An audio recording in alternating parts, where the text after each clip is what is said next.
জয় দিয়ে কি বিশ্বকাপ শুরু করতে পারবে বাংলাদেশ? পারবে উদ্বোধনী ম্যাচে স্কটল্যান্ডকে হারাতে? এমন নানা শঙ্কা আর প্রশ্নের জবাব অবশেষে মিলে গেল।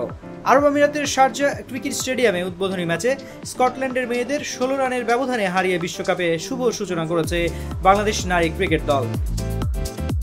টস জিতে প্রথমে ব্যাট করে বাংলাদেশ দলের ক্রিকেটাররা সংগ্রহ করেছিল 7 উইকেট হারিয়ে 119 রান।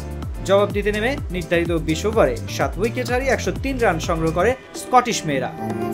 জয়ের জন্য 120 রানের লক্ষ্যে ব্যাট করতে নেমে বাংলাদেশের বোলারদের নিয়ন্ত্রিত বোলিংয়ের সামনে পড়ে স্কটল্যান্ডের নারী ক্রিকেটাররা। তবে মারুফা নাহিদাদের সামনে শঙ্কার কারণ হয়ে দেখা দেন স্কটিশ ওপেনার সারা ব্রাইস। প্রথম থেকে শেষ পর্যন্ত অপরাজিতই থেকে যান তিনি।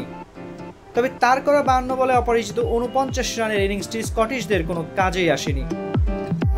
এর আগে শারজা ক্রিকেট স্টেডিয়ামে টস জিতে প্রথমে ব্যাট করার সিদ্ধান্ত নেন অধিনায়ক জ্যোতি। তবে ব্যাট করতে নেমে স্কোরটা খুব বড় করতে পারেনি বাংলাদেশের নারী দলের ব্যাটাররা। স্কটল্যান্ডকে মাত্র 120 রানের লক্ষ্য ছুড়ে দেয় সুবহানা মোস্তারি এবং নিগার সুলতানা জ্যোতিরা। শিয়া বাটার ও ভিটামিন ই সমৃদ্ধ lily glam beauty soap. Lily, always beautiful.